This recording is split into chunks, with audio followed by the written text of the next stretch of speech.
You know the story that we got when we were kids, that your ancestor was out on one Sunday with his girlfriend and some white man jumps out of the bush and throws a net over him? It's not how it happened. Slavery was big business. Africans sold other Africans to the Europeans. But the memory of slavery and of what our ancestors must have gone through is always lurking. Even a pretty little harbor town like Elmina is dominated by its slave castle. And for us, a slave castle is like Auschwitz.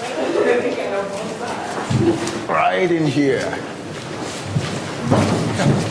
This very dungeon housed between 150 and 200 women for 3 good months. This is where they slept, yes, but the place was much overcrowded, so there wasn't enough space for one even to lie down.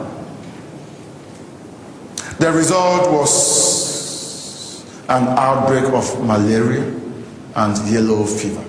So by the time the ships arrived, more than half were already dead. Well, this is the infamous room of no return. That is also the door of no return. When the slaves got here, they never knew where they were going. Neither did they know what was going to happen to them. All they knew was to get out of this room onto the boats. Some actually committed suicide, because that was the only way they thought they could get their freedom.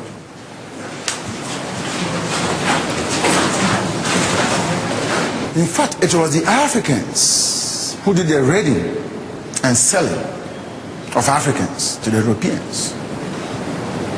No European ever went into the hinterland to raid for slaves. It was the Africans who did it. And before the Europeans even landed here, slavery was already in the system.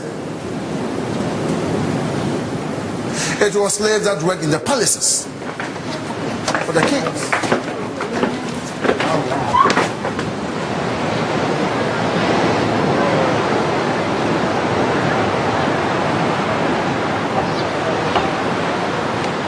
I thought it was more, even at that time, than just money. It had to be just something else that drove them to just kill these people. Yeah, why brutalize them like that? Why brutalize? But then again, I guess that's justification to rationalization. If you brutalize it, then you have to say to yourself, there's no way we as a Christian people could brutalize other humans, so they can't be humans. But did it surprise you when you found out that Africans were involved as well as middlemen? I knew that Africans were involved. I didn't know the extent to what they were involved. And I also didn't know that once they found out what was going on here, and I know that they had to know what was going on here, that they stayed a willing participant in it. That's the crazy part of it. I think I was surprised and hurt and angry and everything, because, these were people that, I sort of had a fantasy about them and as our ancestors, and your ancestors don't sell you. So that fantasy was sort of blown away. And the dirtiest secret in African American history is that a surprisingly high percentage of the free Negroes in the South owned slaves themselves. And some of them owned, we explain it away by saying, oh, but they only owned their mother, or they only owned, they own their mother, they own their sister, they own their wife, and they own some other workers too. A surprisingly high number owned workers who they did not liberate. Despite the challenges, Carruthers navigated the rough waters of discrimination to make the best of an imperfect situation in a time where choices didn't always present themselves as black or white. He was apprenticed as a barber, which was common in that time for slaves, and he was the largest African-American slave owner in his time. A former slave turned slave owner. The largest black slaveholder in the South, John Carruthers Stanley of North Carolina, faced a number of problems in the 1820s in dealing with the slave labor force on his 3 turpentine plantations in Craven County.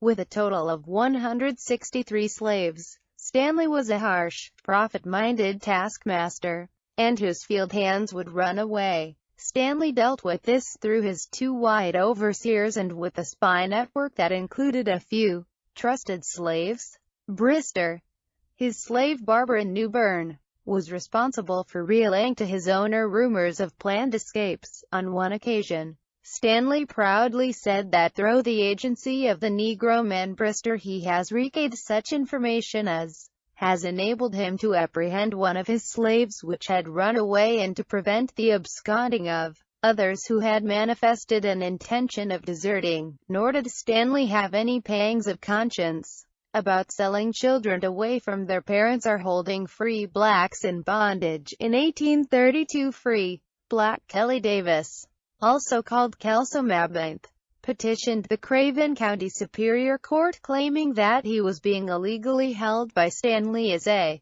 slave. The court concurred and ordered Davis's release. I'm typical of African Americans of my generation. I'm obsessed with tracing my roots. For 200 years, many of my people had fantasies about coming back to Africa to live.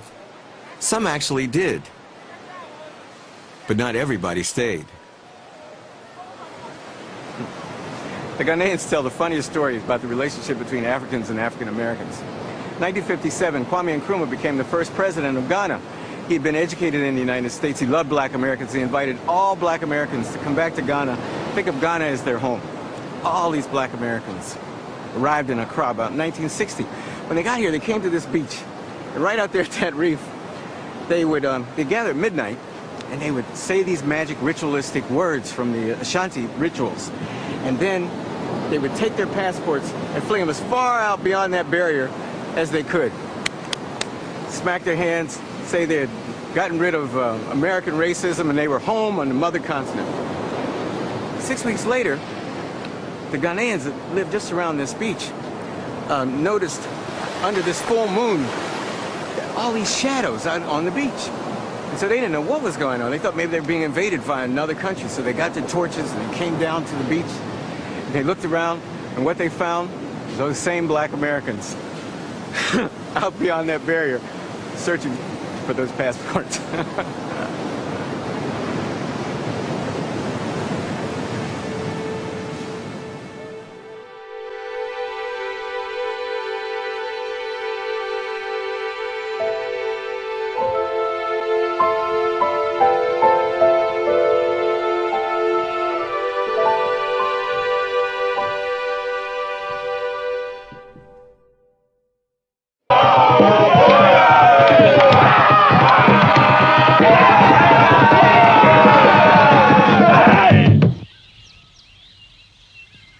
Years ago, Africa was a vast, dark unknown. Only a few explorers and missionaries, the ivory hunters, and the infamous slave raiders risked their lives on its blood-soaked trails. Gleaming tusks were the prize, and sweating slaves, sold by their own kings and chiefs in the ceaseless tribal wars, or seized by slavers. The lion and the leopard hunted savagely among the huge herds of game, and man, lacking the will to understand other men, became like the beasts, and their way of life was his.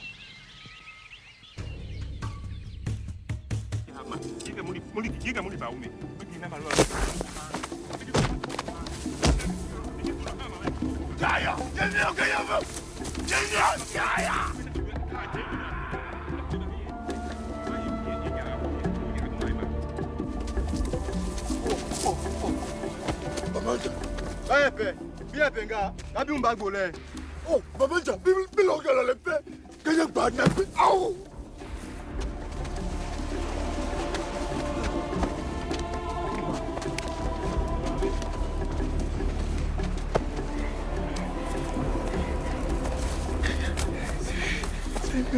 Sembe.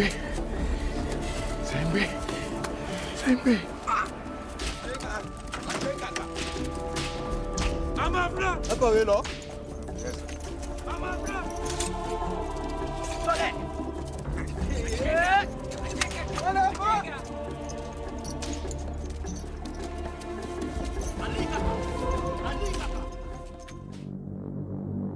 Gleaming tusks with the prize, and sweating slaves, sold by their own kings and chiefs in the ceaseless tribal wars or seized by slavers.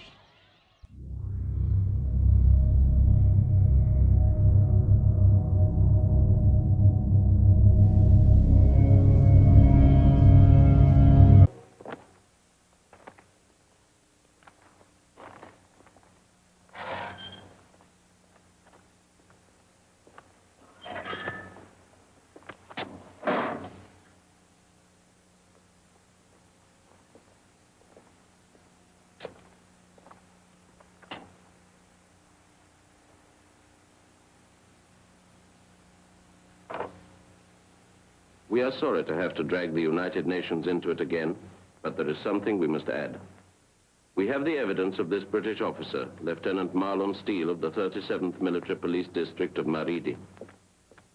On the morning of May the 6th, 1963, 5 Kivu slave traders were arrested. They are guilty of having used these instruments of torture on 15 Bakudo children so as to reduce them to such a pitiful physical condition as to arouse the generosity of the passers-by.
We are sorry and ashamed to have to insist on showing this terrible document. This young British officer who is collecting evidence is sorry and ashamed too, but it is his duty. Just as it is our duty and that of the whole civilized world, or the world that calls itself civilized and feels smugly at peace with its conscience and with God, to consider this an accusation, to stop this cruelty.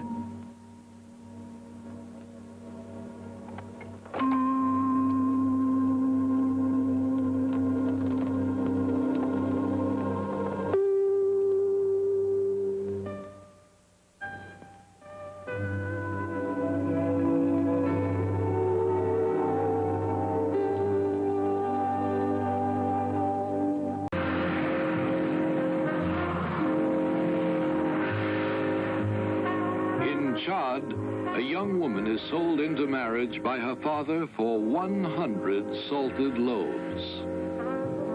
The United Nations Convention on Slavery lists such a sale without the woman's consent as an act of slavery.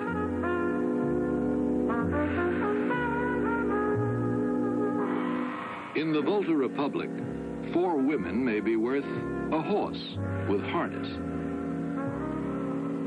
But they must be young, beautiful, and well-dressed.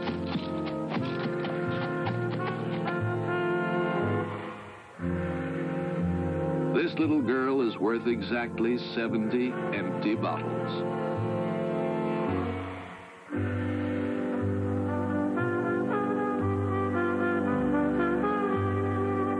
Even if she could read the United Nations Convention, it would hardly be of any help to her. Would its provisions against mutilating, branding, or otherwise marking a slave help this woman, dressed in rags, who totters along with her ankles in chains among the crowds in a large city?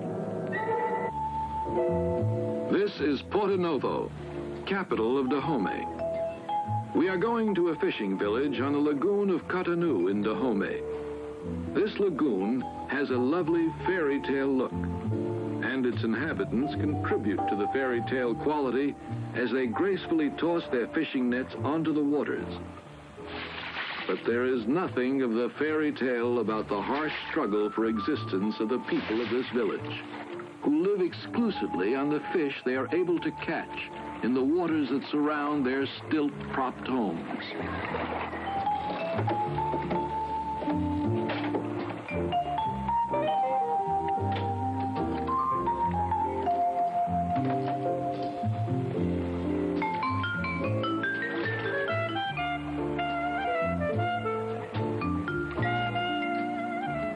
The village is famous in this region for the beauty of its girls. But the lagoon provides only a meager living at best. And many of the male children urge their parents to get rid of the females, the least useful members of the community for work and fishing.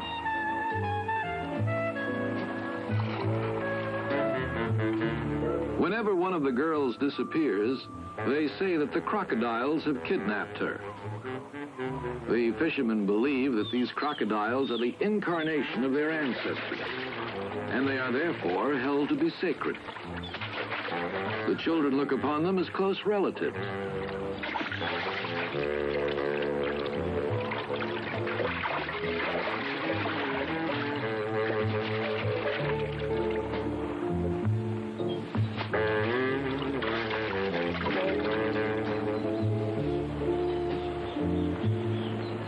A girl has disappeared. Her father makes a fine show of lamenting and weeping. But if ever the expression has had a true meaning, these are crocodile tears. Actually, the girl has not been a victim of the crocodiles. Her father has simply sold her to a slave dealer. Where do these girls end up? Sometimes they are bought by men from nearby villages and become part of the material wealth of the new tribes. But more often, they are spirited away to the Arabian Peninsula to become concubines in the harems of the desert princes. West to east, across the heart of Africa to Arabia. This is the great highway of slavery. Across these desert trails, we took our cameras for thousands of miles in search of secret caravans. The governments of the young African republics are doing everything in their power to wipe out the slave trade. Every day, military units on camels check the border zones. They pursue the caravans and examine the documents of the desert buses. Any of these may be engaged in the slave trade. On the border of Chad and the Sudan lies Fada, the base from which the camel patrols set out. Helicopters keep watch along the border. And we have been permitted to accompany the police on one such inspection. Yesterday, pilots spotted several caravans heading toward the wells of Kairouan, the only wells within a radius of 200 miles. All caravans leaving Chad to enter the Sudan must stop there to take on water after checking in at Fada. One caravan that suspiciously avoided Fada has moved into the throat of Kairouan, a bottleneck deep in the mountains of Enedi. Water surging from the springs here cannot evaporate because the high mountain walls keep out the sun's rays.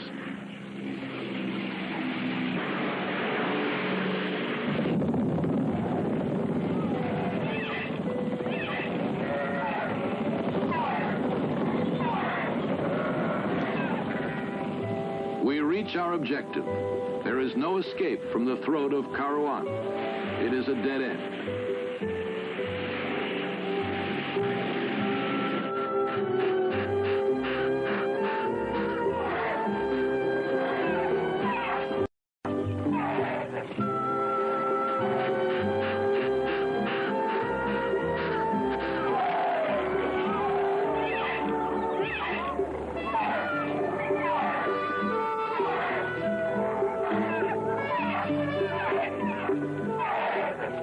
first, this caravan looks like any other moving from place to place.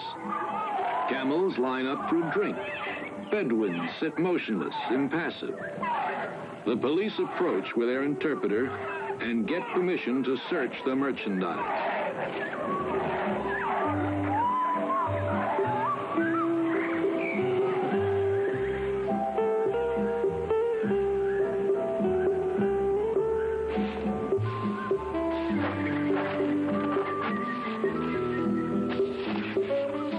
The interpreter notices an odd-shaped bundle with a canvas cover.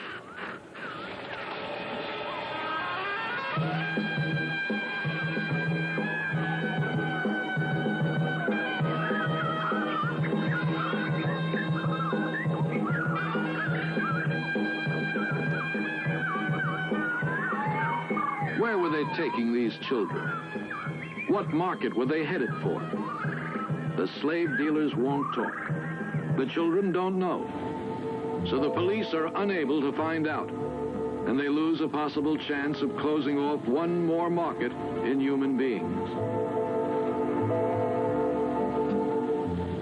A government official gives us an interview on the subject of slavery. شوف يا سيد بلدنا كتير كبير I can assure you, he says, that slavery does not exist in my country. The first official act of my government when it came into power was to draw up stringent laws against slavery. But our country is large, very large. Look at the extent of our borders. Our army and our police do everything in their power to patrol them. But it does happen that the law is violated on occasion. Can you tell me of a single country in the world in which the law is never violated?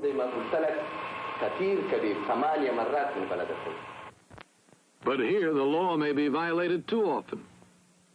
Recalling Lord Mohm's account of his purchase of a slave, we decided to try an experiment of our own. We prepare. 2 cameras are hidden at a safe distance. A microphone is buried out of sight. Above all, we bring money.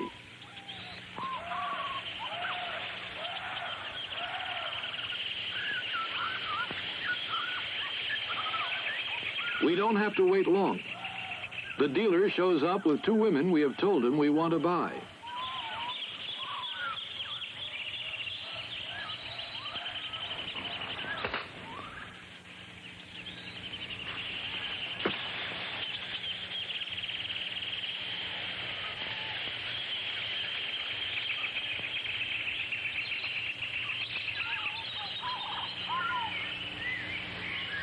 How do you do? How do you do? Fine. What is the name of this one? This is Margaret, and this is Mary. 300 pounds, 300 pounds. Can you see? Fine. The experiment has succeeded. We set our slaves free, seek a new master, if they are to survive.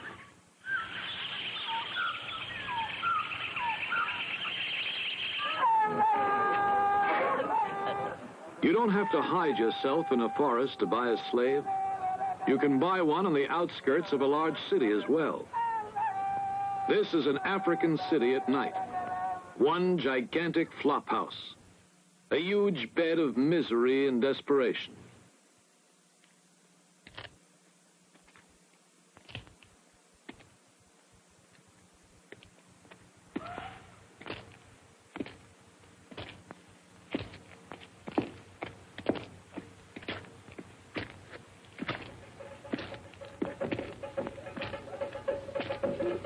We have been told of a house that sells its merchandise to the biggest traders in Eastern Africa.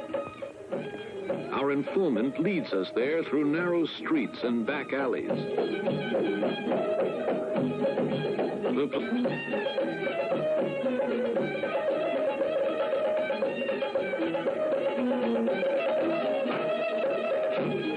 Then we watch a girl being bargained for by a rich merchant passing through town.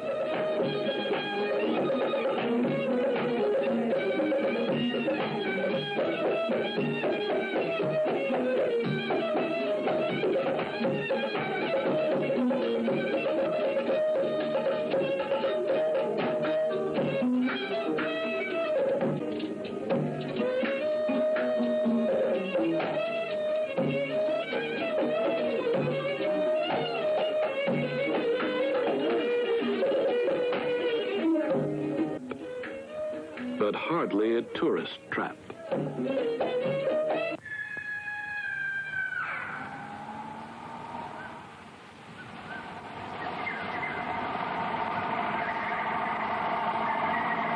We are in the neighborhood of the oasis of Ahila, on the edge of an airfield abandoned after the war.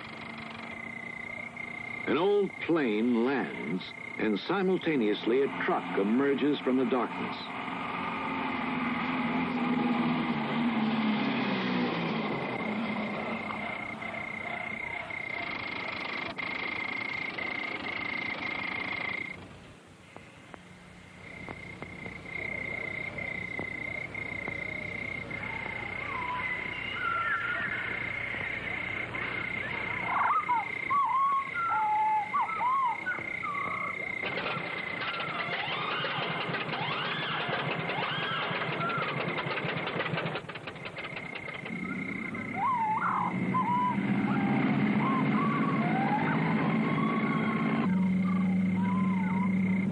The plane takes off at dawn. Do the pilots know what cargo they are flying and where these children end up?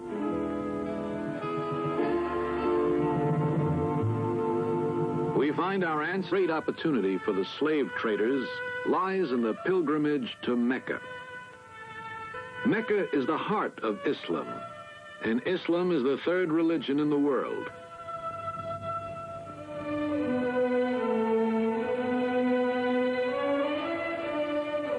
Show me one single Muslim country where slavery is not practiced, Prince Faisal of Saudi Arabia once said to a journalist. At last we find what we have been searching for 6 months along the Persian Gulf. An open market in human beings. This one takes place in the courtyard of an old fort. 3 men and 3 women are on sale, all Africans. They appear resigned to their fate.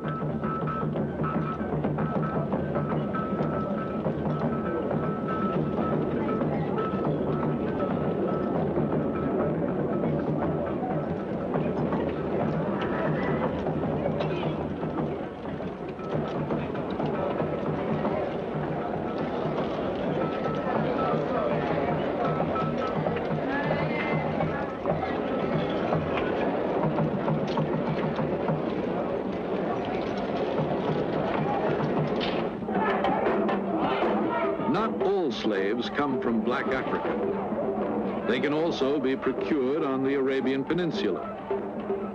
Sometimes all you have to do is organize a party, the kind the British have called slaving parties. We hear about such a party in Qatar. There's music, dancing, laughter, the kind of entertainment that doesn't take place every day in the desert.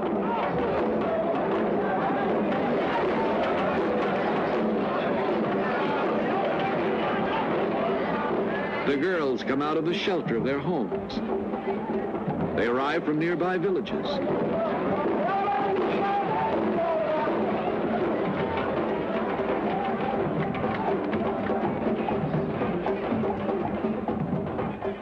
The canny organizers of the party have accomplished their purpose.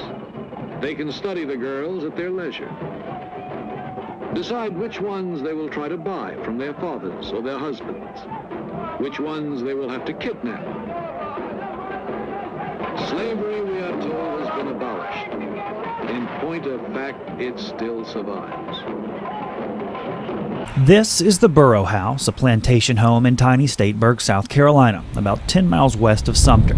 It has been the site of many Forrest Gump-like moments. General Thomas Sumter lived here. Former Governor Stephen Miller lived here. Joel Poinsett, for whom the poinsettia is named, died here.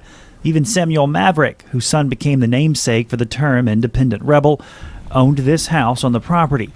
A lot of really important but not splashy historic people have wandered through here. Perhaps the quietest of them all has arguably the most important story to tell. It began here in 1935 when 3 young girls discovered a stack of letters while playing in the basement of this home. Those letters, now held at USC's Caroliniana Library, tell the story of a slave named April. There's been a really good job of whitewashing a very awkward discussion. It's a hugely awkward discussion. In 1802, a white plantation owner named William Ellison lent one of his young slaves, April, to work for a gin maker in Winnsboro. April quickly became the go-to man for repairing the expensive cotton gins throughout the Sumter area. They send him out to the plantations and they take them apart. He would sharpen them on location. And that's why he heard about Stateburg. He came through here as a young man. And, he said, well, when he bought his freedom or whatever, he came here. The center of plantation country, the wealthiest area of South Carolina. He changed his name. April was now known as William Ellison, the name of his former white owner. His gin business prospered. He bought this home, hundreds of acres of land, and eventually 68 slaves to work that land. Granger McCoy now lives in the Ellison home and says he often finds old cotton gin blades. What do the Ellisons say when they come? They're looking for the home place. All descendants of what many of us thought an impossible oxymoron, a black slave owner. I had a black ophthalmologist come through here, Ellison, and we sat on this couch right here.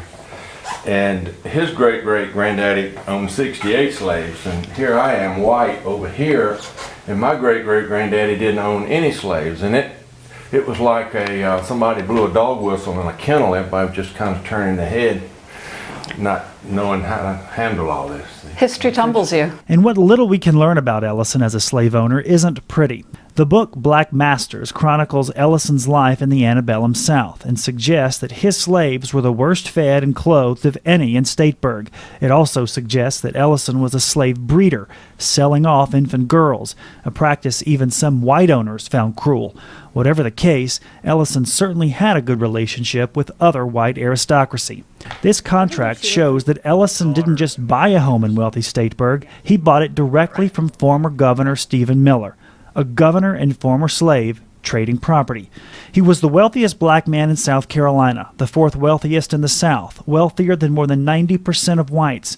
Just a few hundred yards from the Ellison home is the Ellison graveyard, private, neither mixed with other white nor black tombstones, symbolic of his unusual position in the pre-war South, a position so few of us even knew existed. Whatever happened during Reconstruction, and then up through the Jim Crow era, anything and everything that had to deal with the relationships between the blacks and the whites just went underground. And may have remained so, if not for a stack of letters found under his house. For Hidden Columbia, Anderson Burns, ABC Columbia News.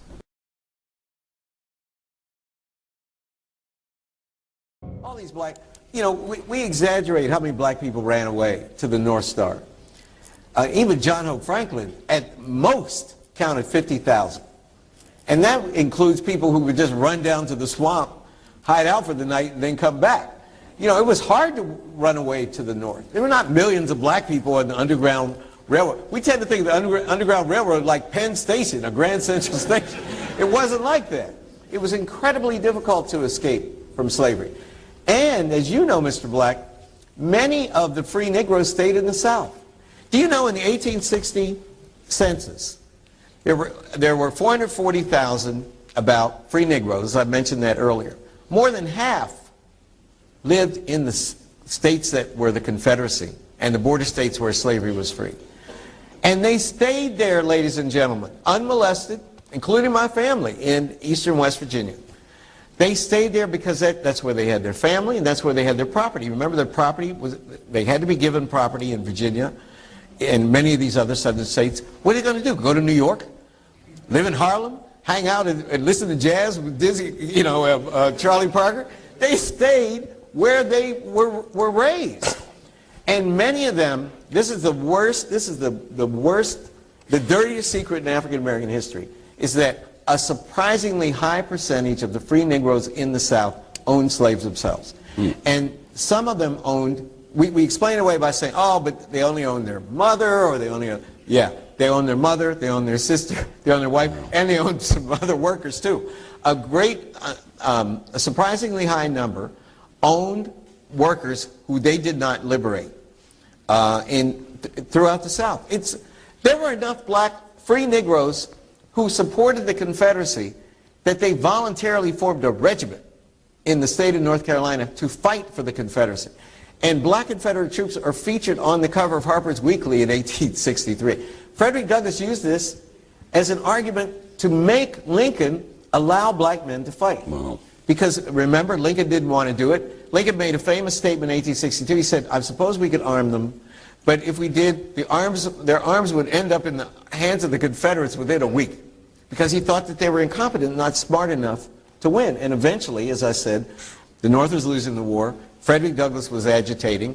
And this book by Casemore persuaded him to change his mind and incrementally. So again, it's not only the myth makers who created the idealized Lincoln. We have our own myth makers in the African American historical establishment. All the Egyptians looked like Michael Jordan. All our people were black gods and kings. You know, we were not complicitous in the slave trade. There wouldn't be a slave trade. Africans sold other Africans to white people. That was the slave trade. That's the first thing we honestly have to admit. Remember the story of Livingston, Dr. Livingston? Sure. The reason that was so important is that almost no white men had penetrated the interior of Africa. What was there? No roads, snakes, mosquitoes, death, malaria, right? The white people were along the coast. It was black kingdoms like Queen Njinga's kingdom in Angola. What's now Angola? Ghana, Dahomey. They grew rich from the slave trade, selling other Africans. They would go and wage wars just to sell other black people to white people. This is something we've been so ashamed about, we pretend that it's not true. It is the nasty, dirty secret of African American history. We are just as corrupt and despicable as any other people. And if we have the right to oppress, we will oppress just like the white man oppressed us. That is human nature. Unfortunately, that's just the way it is. And the only way to overcome that is to be honest about it. Admit the truth, and then all try to do better. As my main man, guy I admire so much, Cornel West, says, we're all recovering racists. We're recovering, we're all recovering racists. I went to the Gilbert Archives like you suggested, and I found out a lot of interesting things, especially about your family. Yes, I'm very fortunate to have come from such a rich and diversified African-American family. Now, diversified is right. I mean, imagine coming from an African-American family that owned over 100 slaves.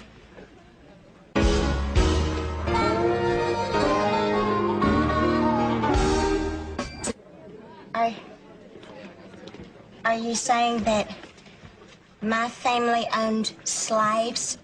Black slaves? Back in the early 1800s, you had a relative named Jeremiah. Great-great-great-granddaddy Jeremiah?